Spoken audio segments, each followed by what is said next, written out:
Hello dear students, welcome to KPM classes. मैं आप लोगों को आज फिजिक्स में ग्रेविटेशन गुरुत्वाकर्षण चैप्टर पढ़ाने वाला हूँ। ठीक है, so please look here and understand. Gravitation gravitation means होता है गुरुत्वाकर्षण। तो हम आपको समझाने वाले गुरुत्वाकर्षण किसे कहते हैं, गुरुत्वाकर्षण बल किसे कहते हैं। गुरुत्वाकर्षण या गुरुत्वाकर्षण बल सेम मीनिंग होता है, सेम अर्थ होता है। ठीक है, तो force of attraction, force of attraction, force of attraction acting between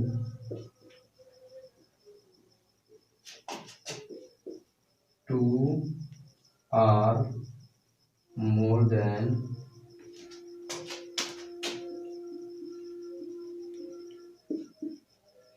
to masses is called gravitation. Okay, force of attraction acting between two or more than two masses, two or more than two masses is called gravitation। अर्थात दो या दो से अधिक द्रव्यमानों के मध्य कार्य करने वाले आकर्षण बल को गुरुत्वाकर्षण कहते हैं। दो या दो से अधिक द्रव्यमानों के मध्य कार्य करने वाले आकर्षण बल को गुरुत्वाकर्षण बल कहते हैं, गुरुत्वाकर्षण कहते हैं।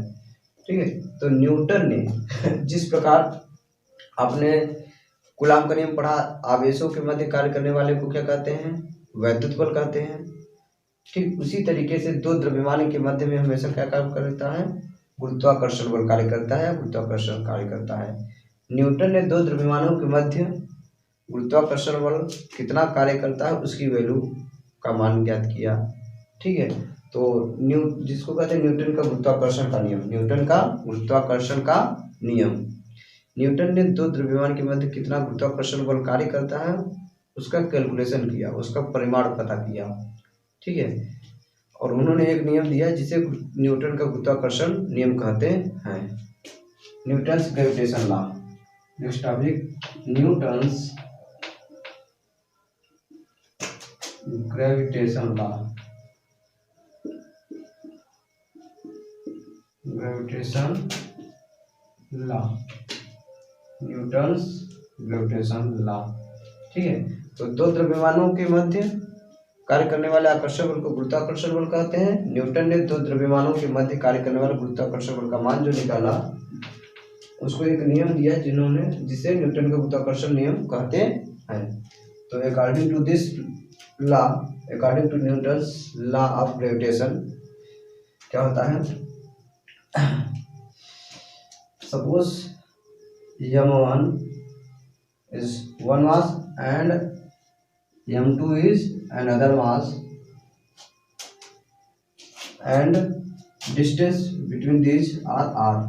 मतलब एक m1 द्रव्यमान और m2 द्रव्यमान है, दोनों के बीच की दूरी क्या है, r है। एक दूसरे से r दूरी पर ये रखे हुए हैं।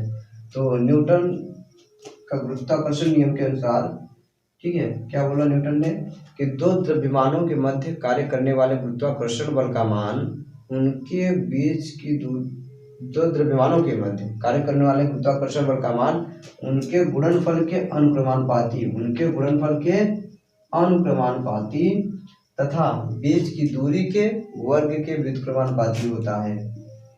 बीच की दूरी के वर्ग के व्युत्क्रमानुपाती होता है। ठीक है, दो द्रव्यमान m1 और m2 एक दूसरे से समान r दूरी पर स्थित है। ठीक है, तो न्यूटन ने क्या बताया, दो द्रव्यमानों के मध्य कार्य करने वाले गुरुत्वाकर्षण बल का मान उनके द्रव्यमानों के गुणनफल के अनुक्रमानुपाती तथा बीच की दूरी के वर्ग के व्युत्क्रमानुपाती होता है। ठीक है, तो ये स्टेटमेंट फर्स्ट है, स्टेटमेंट सेकेंड। अब दोनों स्टेटमेंट को कंबाइंड करने पर, संयुक्त करने पर, मिलाने पर, ठीक है, तो दोनों को जब हम मिला रहे हैं तो from equation first and second, F is proportional to m1 m2 upon R square.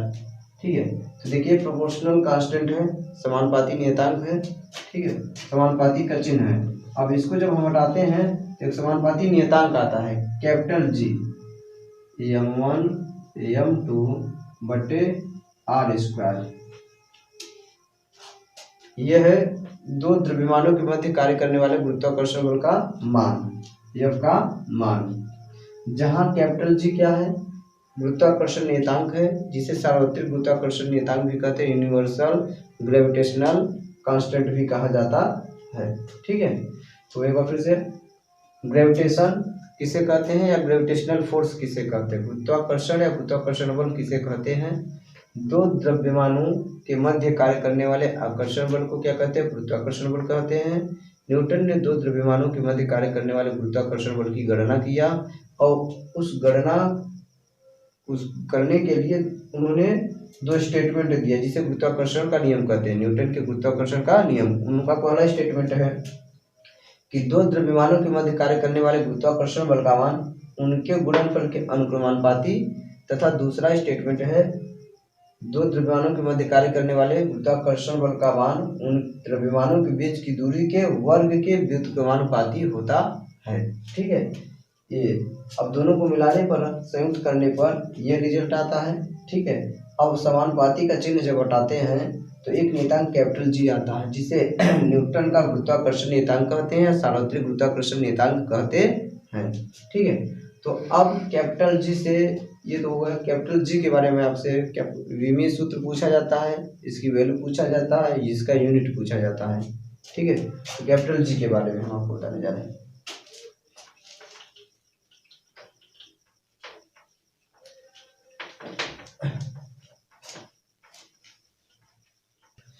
Newton का गुरुत्वाकर्षण का नियम एक बार फिर से रिवाइज कीजिए। m1 मास का एक ईंधन पिंड है और एक m2 मास का एक ईंधन पिंड है। m1 m2 दो द्रव्यमान एक दूसरे से स्मॉल r दूरी पर रखे हुए हैं। इनके बीच कार्य करने वाले गुरुत्वाकर्षण बल का मान न्यूटन के गुरुत्वाकर्षण नियम से क्या होता है, यदि इनके मध्य कार्य करने वाले गुरुत्वाकर्षण बल का मान F है तो न्यूटन ने क्या होता है, दो द्रव्यमानों के मध्य कार्य करने वाले गुरुत्वाकर्षण बल का मान उनके बीच की दूरी के वर्ग के व्युत्क्रमानुपाती होता है तथा उनके द्रव्यमानों के गुणनफल के अनुक्रमानुपाती होता है। तो m1 m2 तथा and F is inversely proportional to r square, ये स्टेटमेंट फर्स्ट, स्टेटमेंट सेकेंड।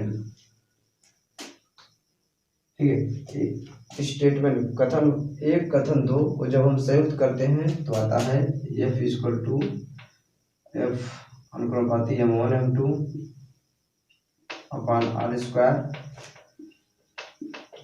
अनुक्रमानुपाती का चिन्ह जब हम हटाएंगे तो कैपिटल जी आएगा, m1 m2 बटे आर स्क्वायर, जहाँ कैपिटल जी समानुपाती नियतांक है या गुरुत्वाकर्षण नियतांक है। ठीक है, अब इसका मात्रक होता है, इसकी वैल्यू क्या होती है या विमीय सूत्र क्या होता है उसके बारे में बात करते हैं। ठीक है,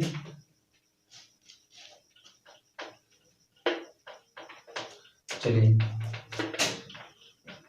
तो न्यूटन के गुरुत्वाकर्षण के नियम से दो द्रव्यमानों के मध्य बल की हमने गणना की अभी भी। F इक्वल टू क्या होता है, capital G m1 m2 upon R square. तो सबसे पहले कैपिटल जी इक्वल टू यहाँ से क्या हो जाएगा, F R square upon m1 m2 into, तो कैपिटल जी का ऐसा ही मात्रक, कैपिटल जी का unit of SI unit of capital G, SI unit of capital G. F का SI यूनिट क्या होता है, न्यूटन, ये metre, newton square metre, R distance है, डिस्टेंस का यूनिट क्या होता है मीटर, और स्क्वायर का स्क्वायर लग गया, upon mass 1 into mass second. Mass का SI यूनिट क्या होता है, किलोग्राम, किलोग्राम इंटू किलोग्राम, तो किलोग्राम स्क्वायर हो गया। देन इसको हम न्यूटन स्क्वायर मीटर पर किलोग्राम स्क्वायर, ठीक है, बोल सकते हैं। तो कैपिटल जी सार्वत्रिक गुरुत्वाकर्षण नियतांक या गुरुत्वाकर्षण नियतांक का जो मात्रक होता है न्यूटन स्क्वायर मीटर पर kilogram square, newton square metre पर किलोग्राम स्क्वायर होता है। अब first and second point capital G के बारे में पूछा जाता है आपसे, dimensional formula, dimensional formula of capital G. Dimensional formula of capital G क्या होता है? तो ये बहुत आसान होता है, आपको पता है न्यूटन, न्यूटन बल का SI मात्रक क्या होता है? न्यूटन, ठीक है। तो न्यूटन का हो जाएगा आपका यहाँ एक मिनट, न्यूटन SI मात्रक क्या होता है? MLT, MLT पे -2, MLT पे -2, और मीटर स्क्वायर को L लिखेंगे, L स्क्वायर है, किलोग्राम को कैपिटल M -2। तो इसको जब हम सॉल्व करते हैं तो m पावर 1 m पावर -2, तो m पावर -1 हो जाएगा, L पावर 2 L पावर 1। तो आपको पता है बेस बेस बराबर होने पर क्या होता है? पावर में पावर को ऐड कर दिया जाता है। 1 को जो -2 में हम ऐड करेंगे, 1 को ऐड करेंगे कितने? -2 को, तो आएगा 1 + -2 -1, तो m पावर -1, L पावर 1 है, L पावर 2 है, तो 1 में 2 ऐड करते हैं तो 3, और t -2 तो t -2। तो इस तरह से कैपिटल जी का डायमेंशनल फार्मूला विमीय सूत्र आया, ठीक है। तो यहाँ लिख लीजिए -1 L³ t-2, ये कैपिटल जी का SI मात्रक न्यूटन स्क्वायर मीटर पर किलोग्राम स्क्वायर, कैपिटल जी का विमीय सूत्र, विमीय सूत्र जिसको कहते हैं डायमेंशनल फार्मूला, ये आया। अब कैपिटल जी का value, and third is capital G की वैल्यू, कैपिटल जी का वैल्यू क्या होता है? Value of capital ji, value of capital ji in SI, in SI क्या होता है? 6.67 × 10⁻11 न्यूटन स्क्वायर मीटर पर किलोग्राम स्क्वायर, पर किलोग्राम स्क्वायर। कैपिटल जी का SI में वैल्यू क्या होता है? 6.67 × 10⁻11 न्यूटन स्क्वायर मीटर पर किलोग्राम स्क्वायर, ठीक है। तो दो द्रव्यमानों के मध्य कार्य करने वाला गुरुत्वाकर्षण बल का मान ये होता है। अब यहाँ से हमने कैपिटल जी इक्वल टू ये वैल्यू प्राप्त किया इसका मात्रक निकालने के लिए। तो कैपिटल जी का मात्रक कैसे निकाला आपने देखा, बल का मात्रक क्या होता है? न्यूटन, ये r दूरी है, दूरी का मात्रक मीटर होता है, स्क्वायर के कारण स्क्वायर लग गया, ये द्रव्यमान इंटू द्रव्यमान, द्रव्यमान क्या मात्रक? किलोग्राम, तो kilogram into kilogram, kilogram square. जब इसको ऊपर लेंगे तो पावर का चिन्ह बदल जाता है। तो बल का कैपिटल जी का SI मात्रक न्यूटन स्क्वायर मीटर पर किलोग्राम स्क्वायर होता है, और इसका विमीय सूत्र ये होता है। कैसे कैलकुलेट किया ऊपर देख लीजिए। तो कैपिटल जी का SI में वैल्यू क्या होता है? ये 6.67 × 10⁻11 न्यूटन स्क्वायर मीटर पर किलोग्राम स्क्वायर होता है, ठीक है। तो नेक्स्ट टॉपिक है आपका ग्रेविटी, या ग्रेविटी, ग्रेविटी किसे कहते हैं? ग्रेविटी, ठीक है। तो अभी भी न्यूटन के गुरुत्वाकर्षण के नियम के अनुसार हमने फार्मूला प्राप्त किया, कैपिटल F = G m1m2/r², ठीक है। तो यहाँ से, ठीक है, आप यदि दोनों m1 m2 क्या मास क्या हो? नियतांक रहे, मास क्या रहे? नियत रहे, तो F में क्या रिलेशन है? उल्टा रिलेशन, व्युत्क्रम का रिलेशन है। तो यहाँ F1/F2 = R2/R1 का होल स्क्वायर। एक बहुत अच्छा सा रिजल्ट, आप इसको याद रखें, ठीक है। F1/F2 = R2/R1, क्यों? क्योंकि F और R में क्या है? व्युत्क्रम का नियम है, व्युत्क्रम का संबंध है, उल्टा का संबंध है। तो यहाँ 1/2, तो यहाँ R2/R1। इसका क्या मतलब? जैसे दो द्रव्यमान,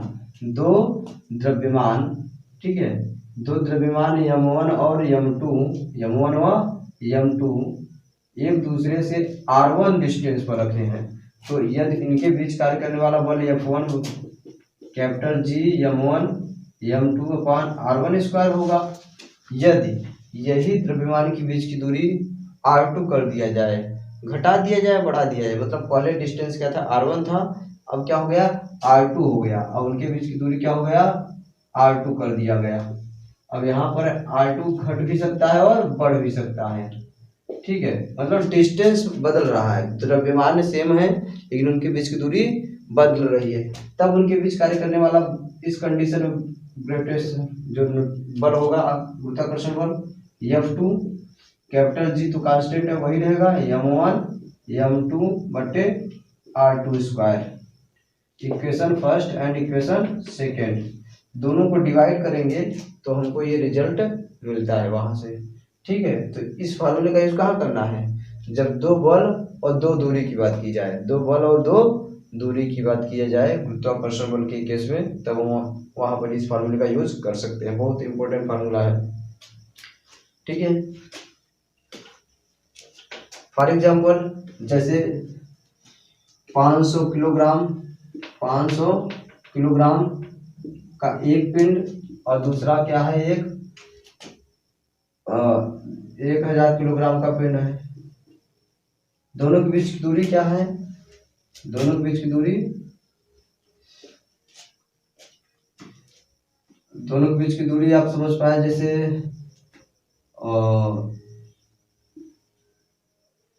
1000 किलोमीटर है, 1000 किलोमीटर। वैल्यू और कुछ ज़्यादा ले लीजिए, 5000 किलोग्राम ले लीजिए और 1000 किलोग्राम, ठीक है। मैं जस्ट समझाने के लिए एग्जांपल ले रहा हूँ, ठीक है। एक m1 द्रव्यमान है, ये m2 द्रव्यमान है। स्टार्टिंग में वो 1000 किलोमीटर की दूरी पर स्थित है। यदि यही दूरी को बढ़ा करके यदि क्या कर दिया जाए, r1 हो गया। अब इसी दूरी को हम क्या करते हैं, यही द्रव्यमान को हम क्या करते हैं 5000 किलोमीटर की दूरी पर रख दें, 5000 किलोमीटर की दूरी पर रख दें, तो इनके बीच कार्य करने वाले बल क्या होगा, ठीक है। ऐसे प्रश्नों को हल करने के लिए हम इसका यूज करेंगे। F1 का मान निकाल लेंगे, ठीक है। तो यानी F1 अपॉन F2 क्या होगा, रिलेशन होगा r2 अपॉन r1 होगा, ठीक है।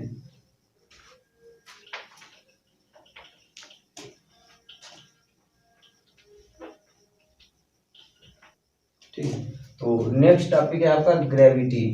ग्रेविटी क्या होता है, ठीक है, ग्रेविटी किसे कहते हैं, ठीक है।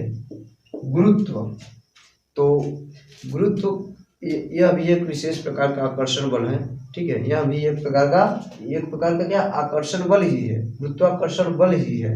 लेकिन इसमें एक स्पेशल कंडीशन आ जाता है, जैसा कि मैंने अभी बताया आपको कि दो द्रव्यमान के मध्य हमेशा क्या कार्य करता है, एक गुरुत्वाकर्षण बल कार्य करता है, ठीक है। उसकी वैल्यू क्या होती है m1 r स्क्वायर, ये होता है इन दोनों द्रव्यमानों के बीच में कार्य करने वाला गुरुत्वाकर्षण बल का मान। अब यदि इन्हीं दोनों द्रव्यमानों में से एक द्रव्यमान पृथ्वी हो जाए, यदि एक द्रव्यमान या एक पिंड क्या हो जाए, पृथ्वी हो जाए, ठीक है, तो उस कंडीशन में उस गुरुत्वाकर्षण बल को हम क्या कहने लगते हैं, गुरुत्व बल कहने लगते हैं, गुरुत्व कहते हैं, ठीक है। तो यदि दो द्रव्यमान में से एक द्रव्यमान पृथ्वी हो, या पिंड कहिए या द्रव्यमान कहिए, ठीक है, दो द्रव्यमानों या दोनों पिंडों में से एक पिंड पृथ्वी हो, तो उनके मध्य कार्य करने वाले गुरुत्वाकर्षण बल को ग्रेविटी कहेंगे, गुरुत्व कहेंगे या गुरुत्व बल कहेंगे, ठीक है। तो ऐसा बोल सकते हैं, पृथ्वी और किसी अन्य पिंड के मध्य, पृथ्वी और किसी अन्य पिंड के मध्य कार्य करने वाले विशेष प्रकार के गुरुत्वाकर्षण बल को गुरुत्व या गुरुत्व बल कहते हैं। पृथ्वी अथवा किसी अन्य पिंड, पृथ्वी और किसी अन्य पिंड के मध्य, पृथ्वी और किसी अन्य पिंड के मध्य कार्य करने वाले विशेष गुरुत्वाकर्षण बल को गुरुत्व बल कहेंगे, ठीक है, ग्रेविटी कहेंगे, गुरुत्व बल या ग्रेविटी कहते हैं, ठीक है। तो पृथ्वी ऐसे भी बोल सकते हैं इसको, पृथ्वी जिस बल से किसी पिंड को अपनी ओर खींचती है, पृथ्वी जिस बल से किसी पिंड को अपनी ओर खींचती है उसे गुरुत्व कहते हैं या गुरुत्वाकर्षण बल कहेंगे। उस गुरुत्वाकर्षण बल को विशेष नाम दिया गया गुरुत्व, ठीक है। तो गुरुत्व की परिभाषा क्या हुआ, पृथ्वी जिस बल से किसी पिंड को अपनी ओर खींचती है उसी बल को क्या कहते हैं, गुरुत्व बल कहते हैं। या पृथ्वी और किसी अन्य पिंड के मध्य कार्य करने वाले विशेष प्रकार के गुरुत्वाकर्षण बल को गुरुत्व बल कहते हैं। ठीक है, तो गुरुत्व या गुरुत्व बल समझ में आया। ठीक है, तो यहीं से आपका ये कॉन्सेप्ट आता है वेट, भार क्या होता है, ग्रेविटी की वैल्यू कितनी होती है, गुरुत्व का मान कितना होता है। ठीक है, गुरुत्व बल की वैल्यू कितनी होती है। ठीक है, तो देखिए जैसे ये पृथ्वी है जिसका द्रव्यमान है M e, mass of earth, M e का मतलब मास ऑफ अर्थ। इस पर क्या है, एक यम द्रव्यमान का पिंड स्थित है। इस पर यम द्रव्यमान का एक पिंड स्थित है। ठीक है, ये रेडियस सेंटर, सपोज का ये सेंटर हम मान रहे हैं, पृथ्वी का जो सेंटर है आर ई, रेडियस ये सेंटर हो गया, ये मास। ठीक है, पृथ्वी का मास क्या है, एम ई है। ठीक है, तो इस पिंड और इस पृथ्वी के मध्य कार्य करने वाले विशेष गुरुत्वाकर्षण बल को क्या कहेंगे, गुरुत्व कहेंगे। तो इसकी वैल्यू क्या होता है। ठीक है, तो इस क्या होगा, capital F equal to capital G M E upon R E square, first equation. ठीक है, ये होगा पृथ्वी और इस पिंड के मध्य कार्य करने वाला गुरुत्वाकर्षण बल का मान, जिसको गुरुत्व बल कहेंगे यहाँ पर, न्यूटन के नियम से होगा। और गुरुत्व बल का मान होता है किसी पिंड का भार पृथ्वी द्वारा उस पर लगाए गए गुरुत्व बल के बराबर होता है। किसी पिंड का भार पृथ्वी द्वारा उस पर लगाए गए गुरुत्व बल के बराबर होता है। तो इस पिंड का जो वेट होगा, भार क्या होगा, W equal to M into G, W equal to M into G, you know already this value. ठीक, तो सबसे पहले फिर से देखिए एक बार, ये पृथ्वी का द्रव्यमान है, पृथ्वी की सतह पर स्मॉल एम द्रव्यमान का एक पिंड रखा हुआ है। ठीक है, तो न्यूटन के नियम से इस पिंड और पृथ्वी के मध्य कार्य करने वाला गुरुत्वाकर्षण बल, जिसे गुरुत्व बल इस कंडीशन में कहेंगे, ये होगा वैल्यू। और किसी पिंड का जो भार होता है उस पर पृथ्वी द्वारा लगाए गए गुरुत्व बल के बराबर होता है। किसी पिंड का भार उस पर पृथ्वी द्वारा लगाए गए गुरुत्व बल के बराबर होता है। तो हम भार जानते हैं, उस पिंड का भार का फार्मूला क्या होता है, W equal to M into G. अब दोनों वैल्यू आपस में सेम है, दोनों वैल्यू सेम है। सेम कैसे है, क्योंकि यह भी गुरुत्व बल है और यह भी गुरुत्व बल है। क्यों, पृथ्वी द्वारा किसी पिंड पर लगाए गए गुरुत्व बल को ही गुरुत्वाकर्षण बल कहते हैं। गुरुत्वाकर्षण बल को गुरुत्व बल यहाँ पर कहेंगे, और गुरुत्व बल का मान पिंड के भार के बराबर होता है। तो दोनों वैल्यू सेम है, तो आप इसको आप क्या करते सकते हैं, आप इक्वल कर सकते हैं। Capital G M E upon R E square equal to M into G. तो यहाँ से small M cancel, mass of body cancel हो गया। ठीक है, तो यहाँ से small G equal to relation आया, स्मॉल जी इक्वल टू क्या रिलेशन आ गया। ठीक है, G M E upon R E square, जिसको आप क्या बोल सकते हैं, कैपिटल जी और स्मॉल जी में संबंध भी बोल सकते हैं। इस हिसाब से कभी पूछा जाए what is relation between small G and capital G, ठीक है, तो आप ये रिलेशन बता सकते हैं, small G equal to capital G mass of earth upon radius of earth का स्क्वायर। ठीक है, तो स्मॉल जी और कैपिटल जी में रिलेशन कहाँ से आया, देख रहे हैं आप, इस तरह से आया। तो ठीक है, तो आप देख रहे हैं यहाँ पर जी क्या है, स्मॉल जी क्या है, स्मॉल जी की जो नाम है small G, what is small G, acceleration due to gravity,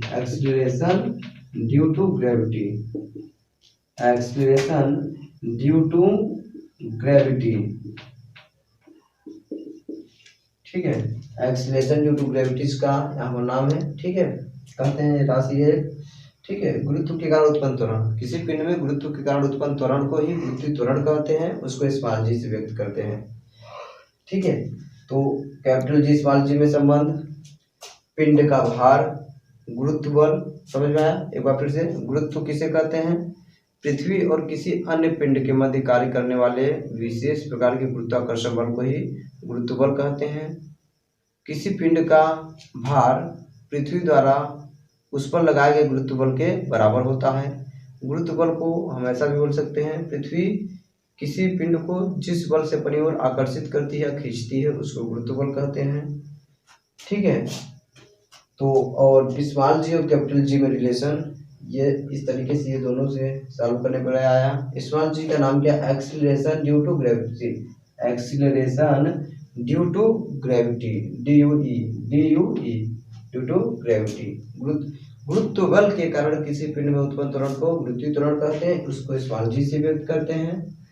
और इसकी जो पृथ्वी की सतह पर वैल्यू होती है, स्मॉल जी की जो वैल्यू होती है 9.8 इंटू मीटर पर सेकेंड स्क्वायर, मीटर पर सेकेंड स्क्वायर। ठीक है, तो स्मॉल जी के बारे में हम आपको बताने जा रहे हैं, स्मॉल जी के बारे में डिटेल।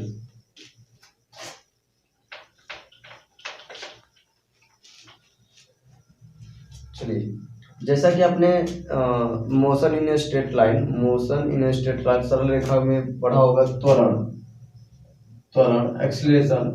ठीक है, एक्सीलरेशन क्या होता है? त्वरण। ठीक है, तो acceleration, force and third is velocity, change in velocity, change in velocity. ये तीनों आपस में किस तरह रिलेशन में होती हैं, तीनों आपस में कैसे संबंधित होती हैं? जैसे कोई पिंड है, वो 50 किलोमीटर प्रति घंटा की चाल से चल रहा है सीधी सरल रेखा पे, ठीक है, या चल रहा है, उस पर यदि आप फोर्स लगाएंगे, बल लगाएंगे, तो उसके वेग में परिवर्तन होगा, वेग में परिवर्तन होगा। कोई भी पिंड है, कोई भी वेग मान लीजिए, कोई भी पिंड है, वो यदि किसी निश्चित वेग से चल रहा है, यदि उस पर बल लगाएंगे तो उसके वेग में परिवर्तन आएगा। यदि आप फोर्स कैसा लगाएं, मतलब ठीक है, तो उसके वेग में परिवर्तन होगा। वेग में परिवर्तन होने का मतलब त्वरण उत्पन्न होना, क्योंकि त्वरण किसे कहते हैं? वेग परिवर्तन की समय दर को त्वरण कहते हैं। ठीक है, तो किसी पिंड पर आप यदि बल लगाएंगे तो उसके वेग में परिवर्तन होगा, वेग में परिवर्तन की समय दर को ही क्या कहते हैं? त्वरण कहते हैं। उसी तरीके से यहाँ पर, ठीक है, तो आप समझ पाए, त्वरण उत्पन्न होने के लिए फोर्स की जरूरत होती है, फोर्स लगने से क्या होता है? वेग में परिवर्तन होता है, जिसके कारण त्वरण उत्पन्न होता है। तो अब यहाँ पर गुरुत्वीय त्वरण के केस में हम देखेंगे यही चीज कैसे होता है। ठीक है, गुरुत्वीय त्वरण, तो जैसे कोई एक पिंड है, यम द्रव्यमान का कोई पिंड है, वो मुक्त रूप से ग्राउंड पर, मतलब जो है उसको छोड़ा जा रहा है मुक्त रूप से, ये ग्राउंड है सपोज करो, उसको यहाँ से एच हाइट से मुक्त रूप से फ्री फॉल की कंडीशन में उसको यहाँ से मतलब जो है लिफ्ट कर दिया गया, छोड़ दिया गया। तो जैसे जैसे पिंड पृथ्वी स्टार्टिंग में तो उसकी मैक्सिमम हाइट प्लस का वेग 0 है, लेकिन जैसे ही उसको छोड़ते हैं, ठीक है, तो धीरे धीरे वो जैसे जैसे पृथ्वी के करीब आता है, तो इस पिंड को पृथ्वी गुरुत्व बल से खींचेगी, क्योंकि पृथ्वी प्रत्येक पिंड को अपनी ओर खींचती है, विशेष आकर्षण बल से खींचती है, जिसको गुरुत्व बल कहते हैं। ठीक है, जैसे पृथ्वी से दूरी, इसकी पृथ्वी की सतह से इसकी डिस्टेंस दूर है, तो क्या हुआ? गुरुत्व बल कम होगा। लेकिन जैसे जैसे पृथ्वी के करीब ये पिंड आएगा, तो इस पर गुरुत्व बल ज्यादा लगेगा और इसके वेग में परिवर्तन होगा, वेग में परिवर्तन होगा। शुरू में यहाँ पर कुछ वेग है, यहाँ पर कुछ वेग है, जैसे जैसे पृथ्वी के करीब आएगा इसके वेग में परिवर्तन होता जाएगा और वेग में वृद्धि होगी, वेग में वृद्धि होगी। तो इस पिंड के वेग में परिवर्तन, वेग में वृद्धि किसके कारण हो रहा? गुरुत्व बल के कारण हो रहा, क्योंकि गुरुत्व बल पृथ्वी विशेष प्रकार के आकर्षण बल से इसको खींच रही है, तो इसमें त्वरण उत्पन्न होगा। वेग में परिवर्तन होने का मतलब त्वरण उत्पन्न होना। ठीक है, तो किसी पिंड में फ्री फॉल की कंडीशन में, फ्री फॉल की कंडीशन में देख रहे हैं आप, किसी पिंड के वेग में वृद्धि होता है, गुरुत्व बल के कारण वेग में परिवर्तन होता है, तो उसी को गुरुत्वीय त्वरण कहते हैं। तो सीधी सी बात है, गुरुत्व बल के कारण किसी पिंड के वेग में परिवर्तन की वृद्धि की दर को क्या कहते हैं? गुरुत्वीय त्वरण कहते हैं। किसी पिंड के वेग में परिवर्तन की वृद्धि की समय दर को गुरुत्वीय त्वरण कहते हैं। ठीक है, तो इसको स्मॉल जी से व्यक्त करते हैं। स्मॉल जी की वैल्यू पृथ्वी की सतह पर 9.8 मीटर पर सेकेंड स्क्वायर होता है। ठीक है, स्मॉल जी की जो वैल्यू पृथ्वी के केंद्र पर होता है 0। पृथ्वी के केंद्र पर स्मॉल जी की वैल्यू, पृथ्वी त्वरण का मान 0 होता है। ये फैक्ट चीजें याद रखें। और ध्रुवों पर स्मॉल जी का मान, पृथ्वी त्वरण का मान अधिकतम होता है और विषुवत रेखा या भूमध्य रेखा पर स्मॉल जी की वैल्यू कम होती है। स्मॉल जी की वैल्यू ध्रुवों पर अधिकतम होता है और विषुवत या भूमध्य रेखा पर न्यूनतम होता है। स्मॉल जी की वैल्यू पृथ्वी की सतह पर 9.8 मीटर पर सेकेंड स्क्वायर होता है। गुरुत्व बल के कारण किसी पिंड में उत्पन्न त्वरण, किसी पिंड के वेग में परिवर्तन की वृद्धि की दर को क्या कहते हैं? गुरुत्वीय त्वरण कहते हैं। ठीक है।